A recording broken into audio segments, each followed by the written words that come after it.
Hey everyone, welcome back to my channel. Today's video is going to be a story time.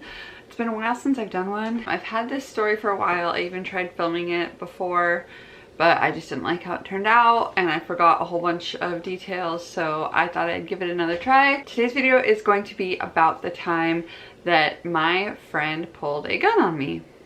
Actually, it sounds worse than it is, so just, you know, keep watching and you'll hear about the time that I had a gun pulled on me by my friend.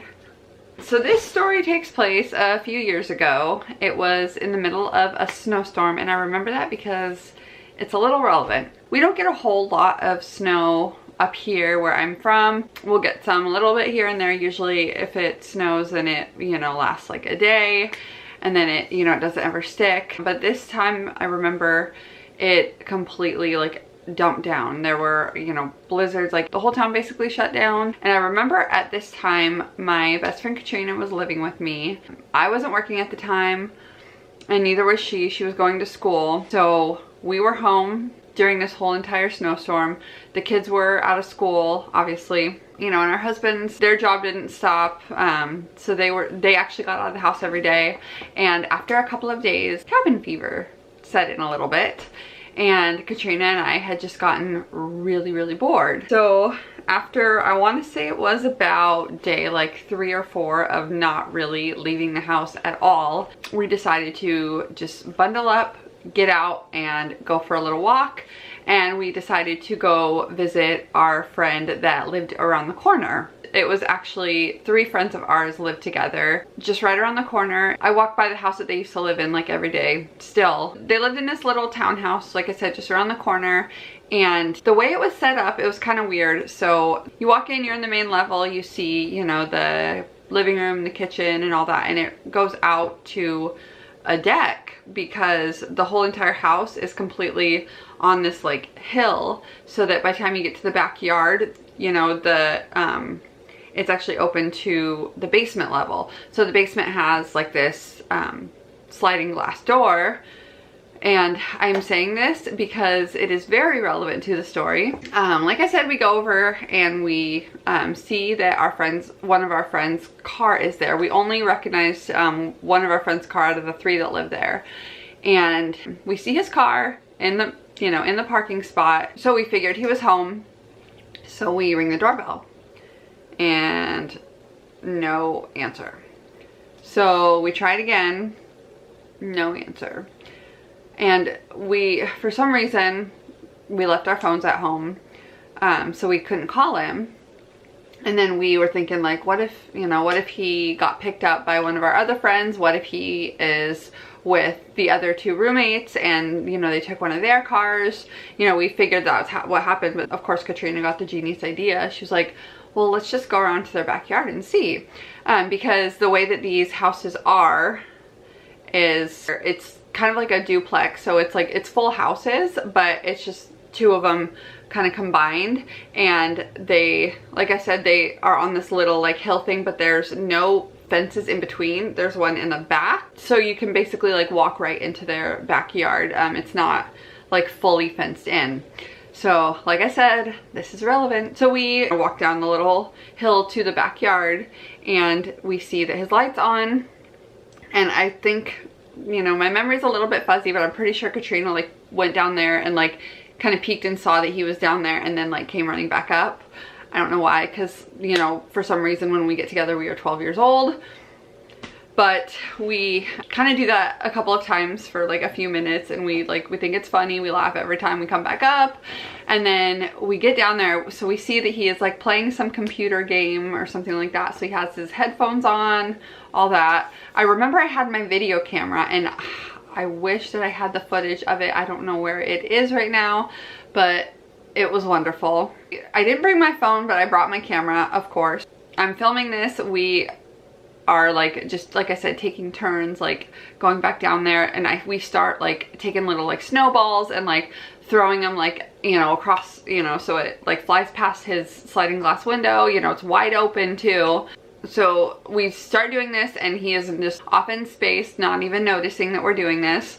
And I remember it was dark and I was wearing like my big white, I had this like big white puffy coat, so I would, you know, if he was actually like paying the slightest bit of attention, he would see me very clearly. And Katrina, you know, knowing her, she was probably wearing like a bright color or something.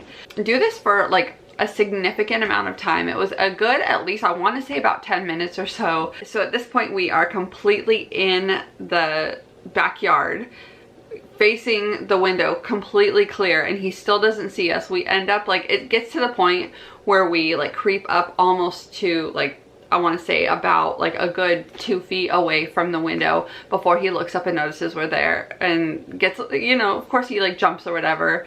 Then he laughs, haha.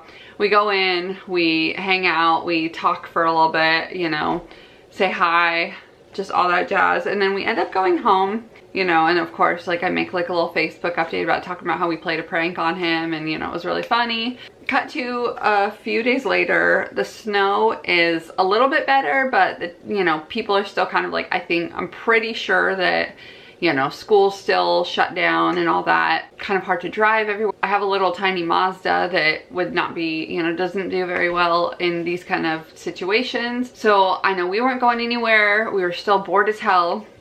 But one of our other friends, our other friend Erica, had come over. Once again, we were bored. So we decide to go back and prank our friend again. When the three of us get together, like we are perpetually 12 years old, like I said. So we bundle up, we walk over there, we see our friend's car there again. And this time I want to say it's not like super late, but it's like, I don't know, evening, but it's not like it's the middle of the night or anything, you know. It was still like, you know, normal human being hours. We get there, we don't even knock on the door this time. We play ding dong ditch. We rang the doorbell and we ran and hid. We did that for a good few minutes, and then we were like, okay, now let's just go see if he's actually there. We go down around the side of the house. So we are like on the side of the house, and we take like a branch or something like that, and then we like wave it in front of the sliding glass door. And then, you know, we stop and we giggle. We're not exactly being silent about it either. We're giggling, we're laughing, we're, you know, running around in the snow. We do that a few times, and then we grab some snowballs and like throw it exactly like we did just a couple nights before. So we peek around and we look and we see that like the lights are off. It's not like wide open like it was before.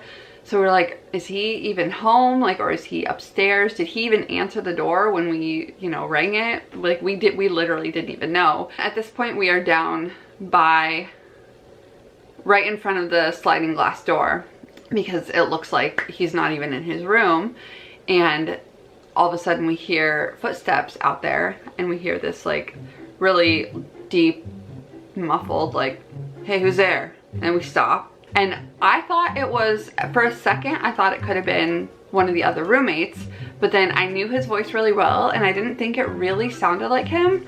And then we hear it again, and then my memory is like not super fuzzy on exactly what he said, but it was something along the lines of, I've got a gun. And then all of a sudden, Katrina just stops and she freezes and she's like, hello. So then she's like, don't do anything, it's us, you know. So then we go out there and we see it was the other roommate. He looked like he had just been woken up. We found out later that he was actually, this was when he was working graveyard shifts, so I think he did get woken up, but he didn't look very happy. We apologized so many times. We're like, we're so sorry. We just tried to play a prank, you know. And he just, it was one of those things where he wasn't like, oh yeah, haha. It was, you know, he was probably pretty pissed, understandably.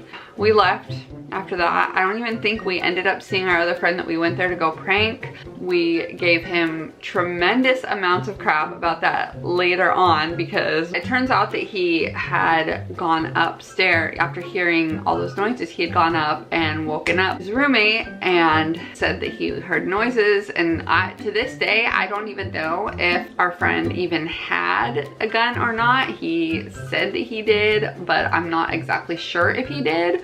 Either way, we weren't willing to take any chances. We gave him tremendous amounts of crap after that for going upstairs and waking up mommy and daddy because he heard some noises, even though we had just done that a few nights before. We figured in the exact same way, figured that he would have known. I think we learned our lesson a little bit about playing those kind of pranks. So that does it for today's story time. I hope you enjoyed it.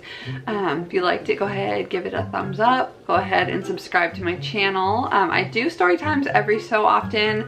I guess that I don't have enough of an exciting life to really have a whole bunch of crazy story times, but I do what I can. Anyway, thank you for watching, and I'll see you next time.